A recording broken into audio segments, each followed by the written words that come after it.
So hello everybody and welcome to another episode of the Bootcast.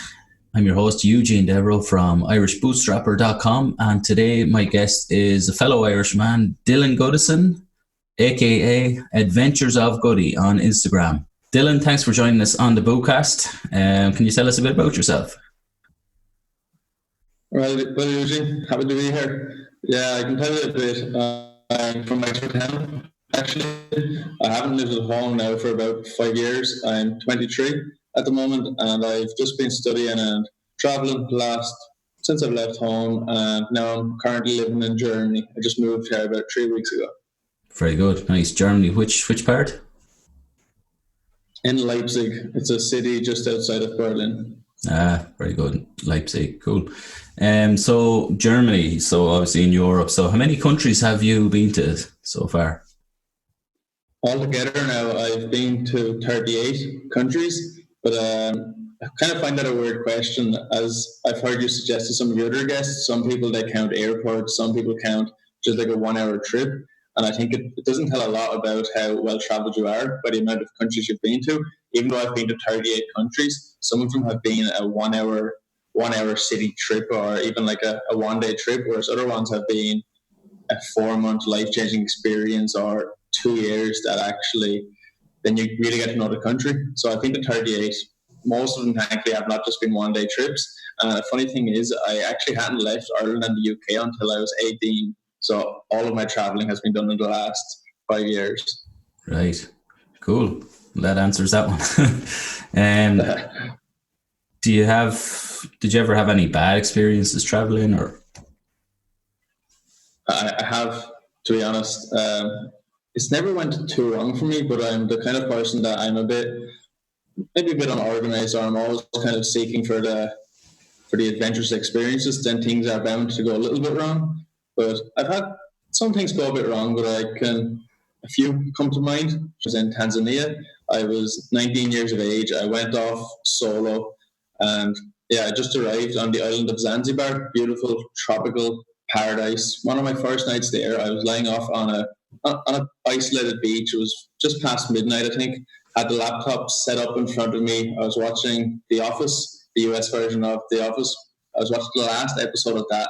I had saved it up. You can imagine the scene. I'm very excited. Just life feels so perfect. You can hear the sound of the waves, the stars above. Watching The Office, life is just perfect. Then I hear a noise beside me, like I'm thinking, what the fuck is that? And then I realize, oh shit, like someone has snatched my bag. So I turn around and I just see a shadow running into the bushes, just some African man after snatching my bag. So I'm like, fuck, I panic, obviously. I just start shouting like, help, help, but nothing happens. So that's my bag gone. Then I go into the hotel next door. I was actually stealing their Wi-Fi to watch The Office. Went into the hotel next door, tried to tell them what happened. And I was thinking there's not much they can do, but I was thinking I'll tell someone. So then the security guard actually comes out there with a shotgun and walks into the bushes after your man. Thankfully, he didn't find him, but that was a pretty bad situation. Yeah, then that's probably the only time anything has been properly stolen from me. And thankfully, there was nothing too expensive in the bag. There was a cheap camera. There was some malaria tablets. There was my tickets off the island and stuff. So could have been a lot worse. Thankfully, no passport or bank card. Cool. Okay, so Dylan, that's kind of a wild, wild west story. Someone comes into the bushes with a shotgun, not your everyday travel experience. Brilliant, Dylan. So can you tell me European travel? What has been your highlight in Europe, I suppose? Europe, right. Well, to be honest, Eugene, I'm not the biggest fan of traveling in Europe. I'm not saying I don't like it, but comparing it to other continents, it's not the most adventurous, I'd say. Europe is nice in many ways. It has nice museums, nice monuments. Things work well here, but when you're kind of person like me, when you're adventurous and you want something a bit crazier, Europe probably isn't ideal. But I have quite a few experiences from Europe, but you want me to tell you one story? Again? Yeah, give me your best one. Right, let's do that. Right, so last year for the World Cup, I was living in Holland at the time.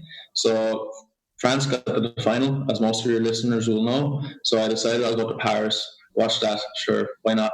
So I watched the final at the foot of the Eiffel Tower on the big screen. France won, great celebrations. Place was buzzing for a good 4 hours. I was on Champs-Élysées, thousands and thousands of people, just as you can imagine.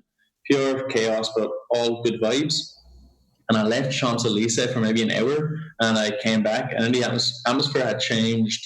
I saw a couple of criminal-looking guys with their face covered, some kind of balaclava-style things on, firing stuff across. I'm thinking, who are they firing that at? And I realized, okay, it's the police over there. They're attacking the police, and then this situation just escalates and escalates. Now, I myself, I wouldn't be a rioter. I wouldn't be like firing stuff, but I'm still. I like to be in them kind of situations, just get a bit of a buzz from it, yourself. So then I can show you how this story goes, right? We're at the bottom of Champs-Élysées, and there's a big massive group of French guys breaking into the Adidas store, and then there's all police, like you can just imagine maybe 40 massive police vans and like just thousands of police all at the bottom of Champs-Élysées. So then they start firing tear gas, trying to push the people back up along Champs-Élysées. I actually had a bad leg at the time, so I'm in the middle of all these rioters trying to run away from the police, like hopping around dodgy leg.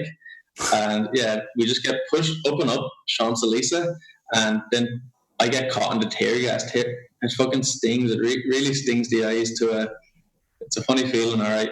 So yeah, anyway, we get pushed up. As we're getting pushed up the Champs-Élysées, the boys are all smashing windows as we go along. They're still firing stuff at the police, and yeah, whatever. I'm just thinking I'll be fine. I'll just keep backing off. The police can never catch me. Then all of a sudden we realize, oh shit, the police are also coming from the top of Champs-Élysées pushing us down. So then we get caught, maybe 300 people in the middle of Champs-Élysées, and then this is just pure chaos. There's some women caught there. There's just people running around screaming, and it's pure panic stations. There's people on their knees from the tear gas crying, and it's like something from a movie, really intense. Yeah, then eventually we get really into a compact area. The riot police surround us with their shields. Yeah, there's a group of maybe 100 at this stage, all got like properly caught by the police, backs against the wall. Then I'm thinking, all right, this is it now. I'm really going to get fucked. Either the French police are going to beat the shit out of me, or else I'm going to be arrested. Of course, I could try to tell them that, okay, I'm not rioting. I was just having fun joining the rioters, watching them, but they're not going to believe that. So we're there for a good 20 minutes. Nothing really happens. I'm trying to figure out what's going to happen. Nobody's really speaking English. Not really knowing what's happening. And I'm thinking, okay, now I'm really fucked. And then out of nowhere, a big door opens behind us, and people start to go through that. So I'm thinking, okay, I'll have a look in there, see what's happening. Go into the door, and there's a French guy shouting like, yeah, go, fast, whatever. Just implying that we should run through the building. So then we run through the building. I hop through with my bad leg, and we end up escaping Champs-Élysées, coming out. And then we're like, okay, we're free, lovely. And looking at the police still on Champs-Élysées. I'm not sure what happened to the other 100, 200 guys who were stuck there, but I escaped anyway. And that night, actually, that was fucking absolutely madness. At that night, I had no place to stay, so I slept on the street in Paris, as I actually often do when I'm traveling, trying to save money. And I remember just lying somewhere in some park, thinking like, what the fuck? What kind of an experience was that? Madness. I was trying to ask the French guys, why are you rioting? Like, you've won the World Cup, you're world champions, and usually they'd say something like they hate the police or something along them lines. God, jeez, that's crazy. Crazy stuff. God, see, you like the adrenaline rush from a true adventure. I love it, man. That's what I live for. God, brilliant. Have you ever missed a flight? Have I ever missed a flight? I've been close so many times. I'm a late person in general. I always have been. So that's not good when it comes to missing flights. I've been so close to missing them so many times. In Dublin, I remember once coming through security. It said gate closed, but I still ran. I made it. In Shanghai, I was made it by just about made it. But you've been watching my stories, right? When I was in Vietnam. Yeah. You remember the last night, my final night there, I almost missed that flight home. So there's another bit of a story to that. Should I go ahead and tell that one as well? Yeah, do. This is a good one. This is a good one, yeah.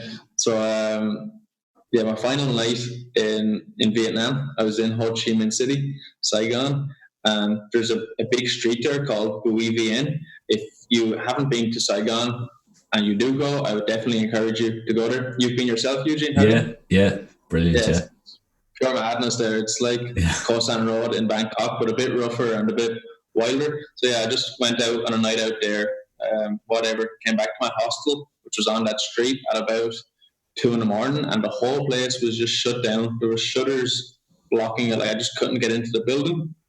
I was thinking, like, what the fuck is this? No one told me this would happen. So then I said, all right, it's fine. My flight leaves in the morning, but I'll just go maybe walk around or whatever. I eventually found a cafe, slept there for a few hours, came back at 6 in the morning, and still my hostel's closed.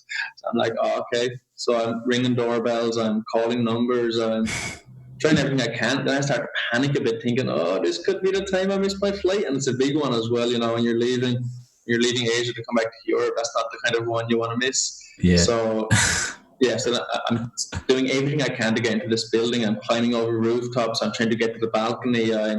There's some local guy trying to help me. This goes on for maybe 2 hours, and then I'm obviously in pure panic mode. I'm thinking, okay, like you're in survival mode at that stage. You're thinking you have to do anything you can to get into that building. So then I suggest to the Vietnamese guy, maybe we can find a ladder somewhere and we can climb the balcony. He just points across the street like, hey, how about that one? And there happens to be a bamboo ladder, dodgy looking bamboo ladder on the other side of the road.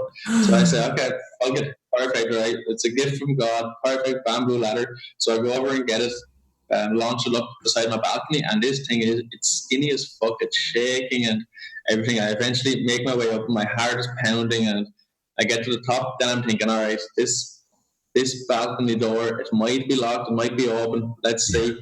Open it, and thankfully it's open. So get into the building, and it turns out I'm locked inside a building. I'm locked inside a room in the building, in the hostel. So I start shouting to the hostel, like, hello, can anybody hear me? And eventually the guy who works there comes out, no clothes on. He's like, how did you get in there? Whatever. So then I go get my bags, get onto the Grab taxi. For those of you who don't know, Grab is like kind of like the Uber of Asia, and you can get motorbike rides there. So I got the motorbike ride to the airport, told the guy go as fast as possible, but bursting through the traffic, and he eventually drops me off, and I make my flight. So for those of you who are following me on Instagram, probably got to watch that through my stories. So I've only started doing the Instagram stories a while ago, but they're perfect for this kind of thing. You can really capture the moment, and I can make the audience feel like they're part of it. Telling the story, it's a bit different, but when you can actually have the video content of this kind of fucked up thing, it's a lot more enjoyable. Brilliant.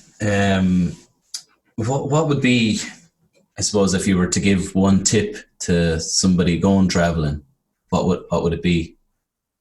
One tip. There's a lot of people who wish they could travel, or they really do want to travel, but they just don't do it for whatever reason. And it's kind of saddens me. Like, when it's not a hard thing to do. You don't need much money nowadays to travel. You don't have to be a rich person. Just if there's anybody listening to this that's considering traveling or sees it as a dream, my biggest tip to you is just fucking do it. Just save up any kind of money. You don't need a lot. You can live in Southeast Asia for $500 a month. You'll get by, and just book the flights and just do it. Worst case scenario, you decide, you know what, I wasted a bit of money and I hated it. I've never heard anybody say this, but if somehow you regret it, then so be it. You're back where you came from. So brilliant. I suppose you being more of the adventurous traveler, do you take out travel insurance when you go on your trips or when you move to different countries?